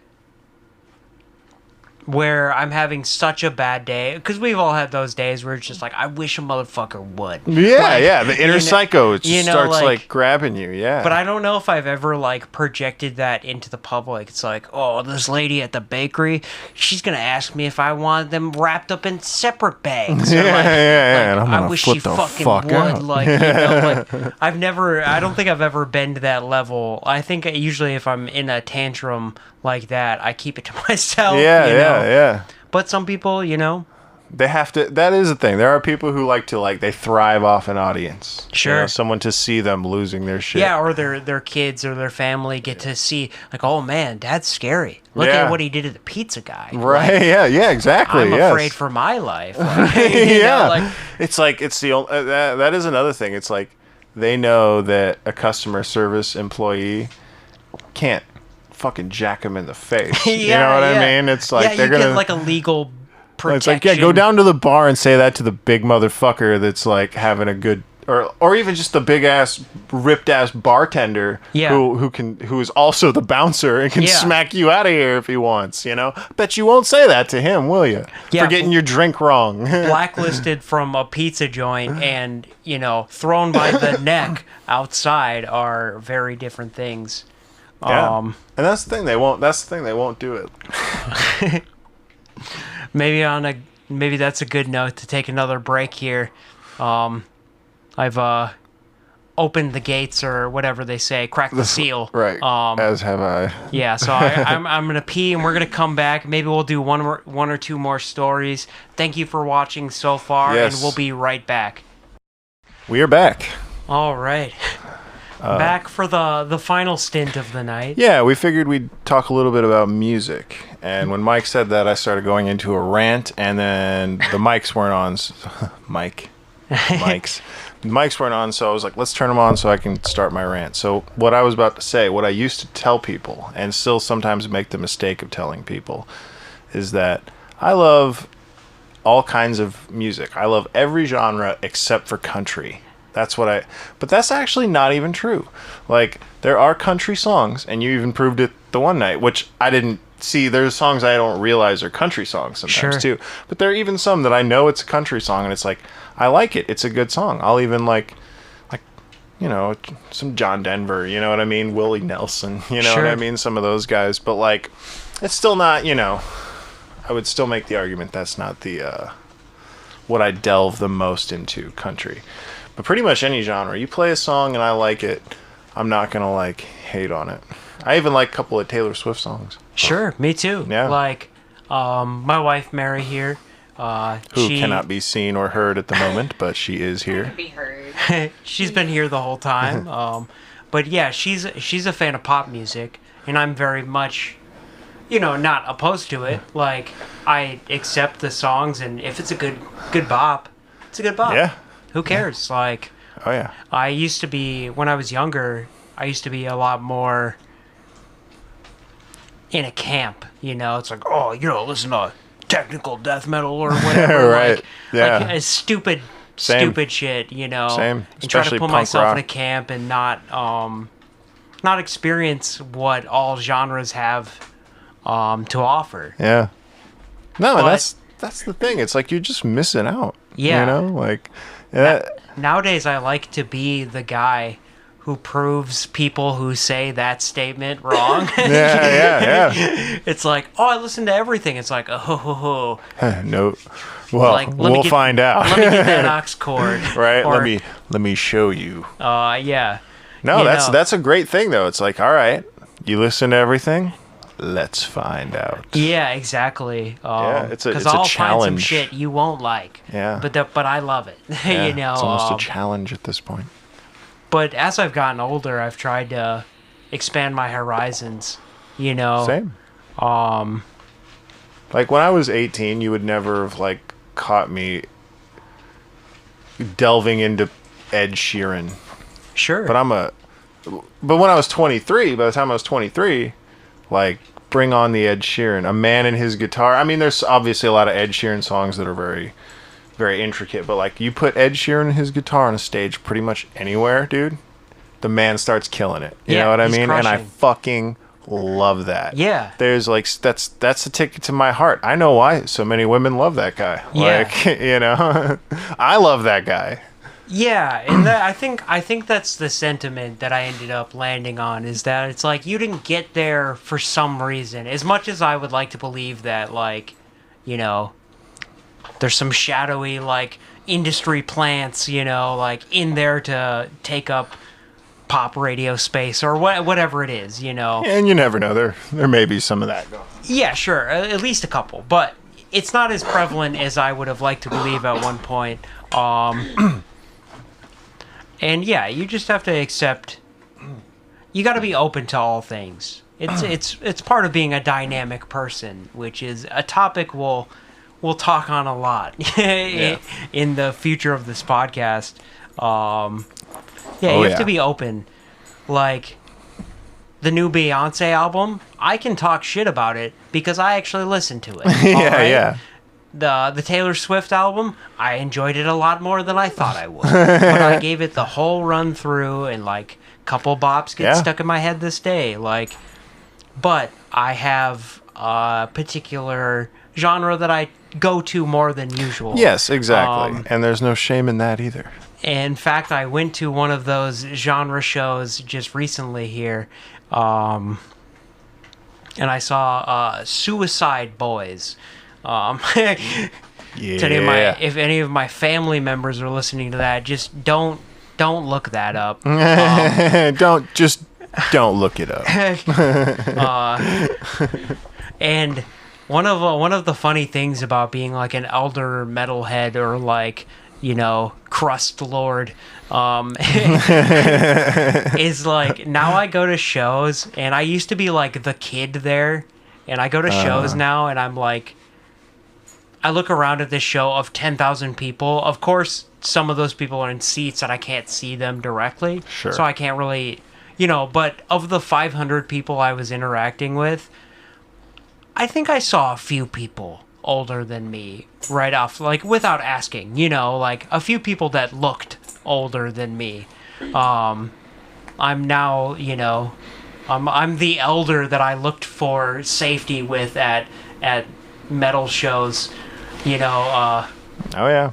Now we talked about like pains that you didn't know could hurt. Yeah, right. Like, I haven't given up my days in the old mosh pit. Well, I was just about to say, from what you were telling me the other day, it sounds like you can still hang with the best of them. Like I get, I don't know why, I'm not like physically unfit or small, but like I see a mosh pit and it's like, can I handle that? You know? Yeah, and so like for people that haven't been to a lot of metal shows, sure, that's the sentiment, but like there's a camaraderie and like a really like brethren in it. There's females all over the place. Sure, but like sure. You know, there's this like camaraderie and like you're in your troop of people. Yeah, I remember and it's indescribable to some degree. It's like really one of those things you have to feel. Dude, like yeah. As soon as you like lose your shoe in the middle of 1,000 people and like some guy picks you up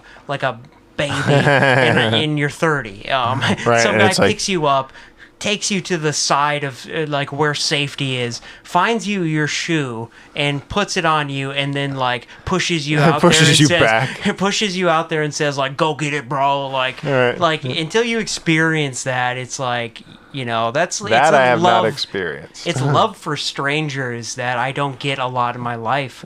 That it's like, and so you don't see a lot in life. Sure, and it's this weird little bubble of like caring without really trying to get to know each other that much. Like, and so now in my older age, I've adopted the role of pit guardian. So like, I got elbowed in the head, and I was like, you know, I had a good couple of sets. I'm gonna chill out for the night. Right. And you know, I sat there and picked up kids who got knocked down. Who also got you're good. Push them out, yeah. And it's like I'm sure it's something like what a father would experience. You know, it's like probably something close. Yeah. Yeah. So I've been to a lot of shows in my life, and I have one story to maybe end the night with here. And I'll tell you the story about. And for context, I'm gonna make a list sometime soon, but maybe 150, maybe upwards of 200 bands. So I've seen a lot. I've seen a lot of bands, and I used to go to a lot of these like festivals that would have 10, 15 bands at the same time. So you'd really get to cross off a big list in one day. Yeah, I've been to a few like that as well. Warped Tour, stuff sure, like that. yeah, I don't know if we're like allowed that. to say names. Probably are. Yeah. Summerfest, It doesn't shit exist like anymore. That. Like, especially Warped Tour. Yeah, it's like, what are we gonna do? And so I used to go to a lot of stuff like that. And one band I went to, or one of these big festivals I went to, was in Chicago. I think I was 15. Yeah, 15 or so.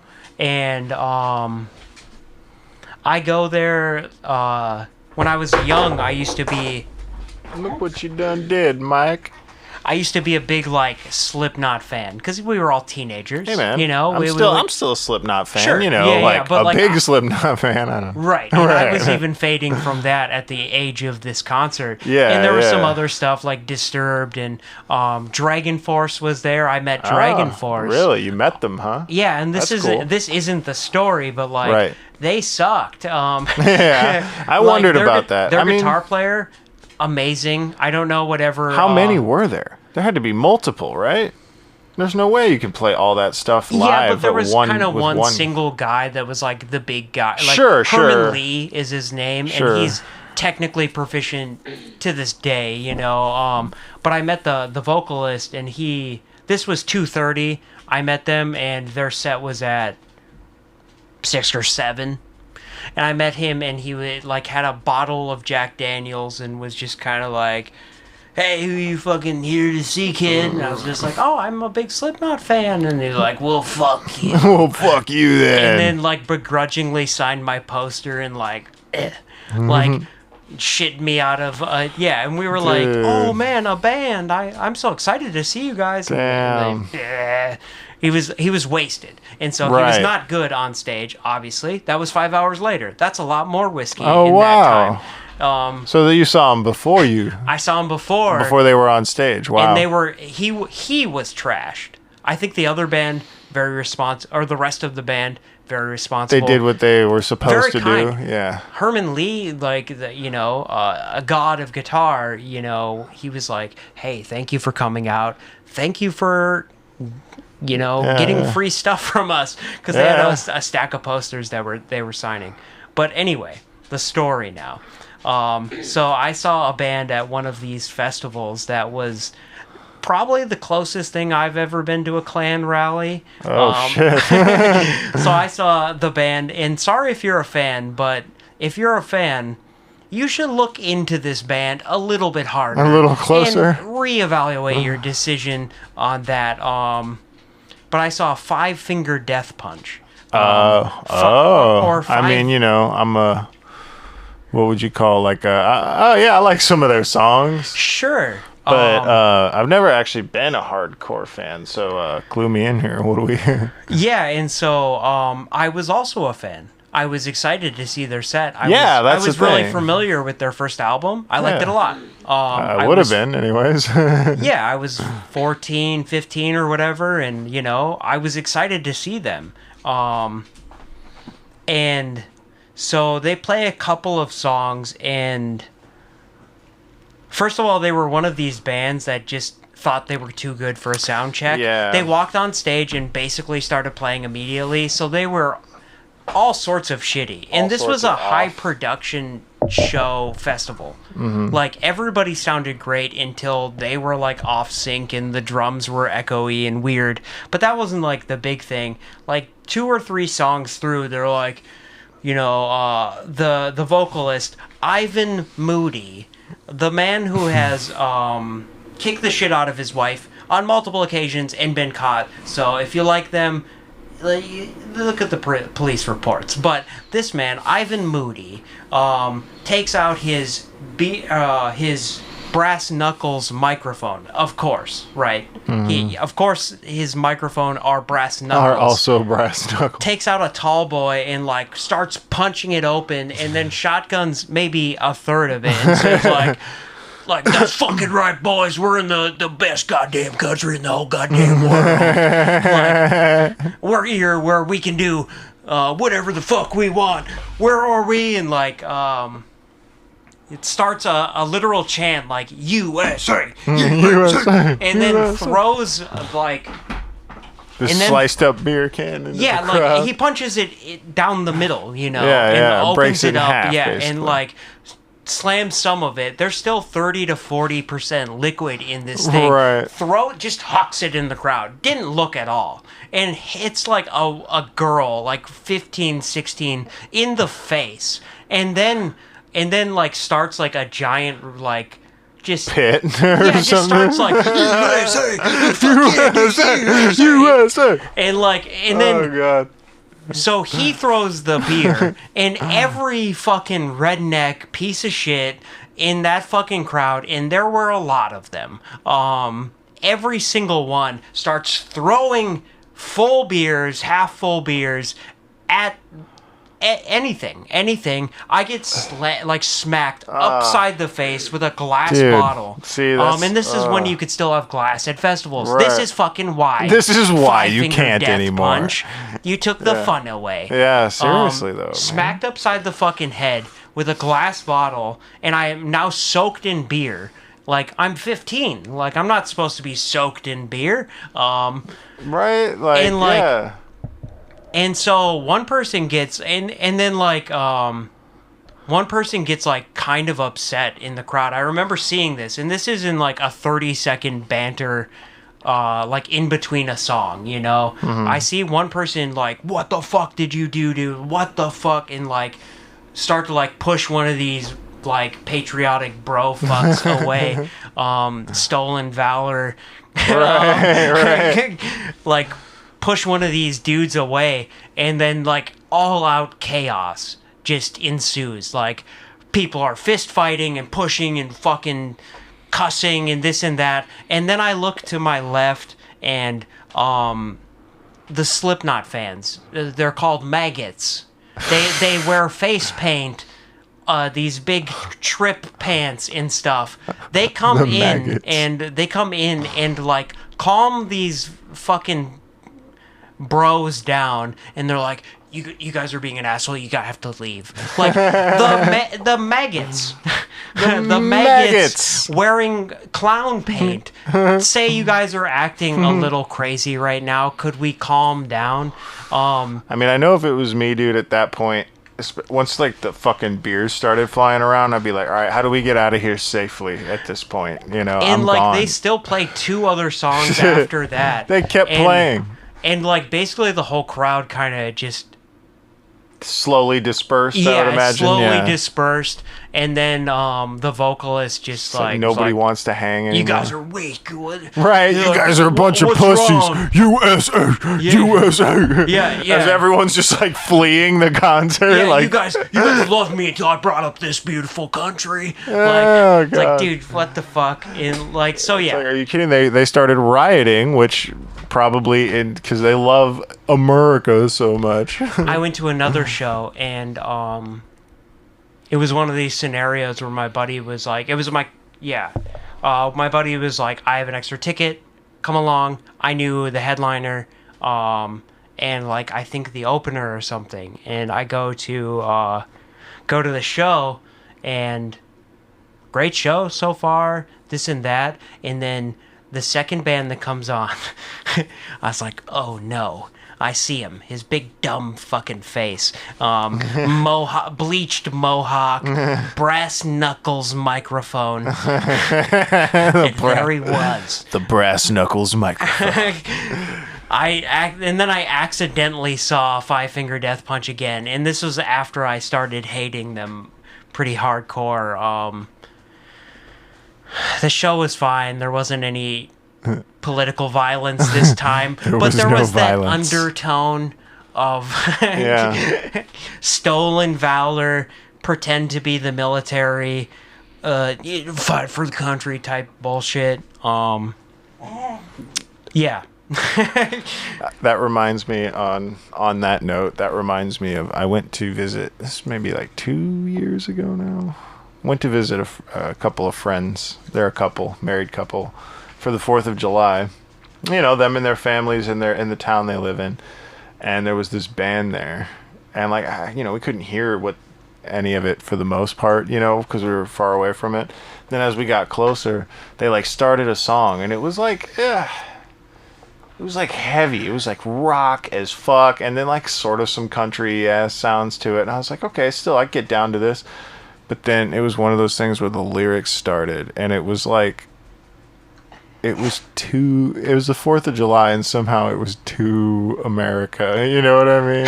It was like clearly some shit. I don't remember. Break me off with like what you think in vain. I don't know. It just immediately turned into like almost like what you were just describing, like just like God bless the fucking USA.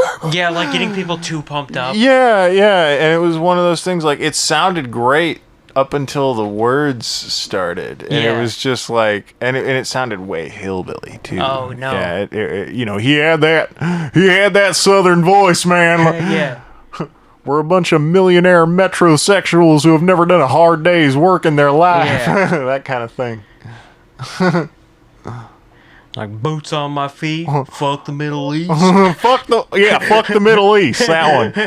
There was dude. I swear to God, they said something about that too. Like, that was a day. It was hilarious. I looked at my friend, and she just kind of I was like definitely like bobbing my head and kind of jamming. And the words started, and I just stopped, and I looked at her, and we were like, oh no. Yeah. It was exactly like that. Yeah. It was like, okay, well. Go over there now. Get a hot dog. Yeah.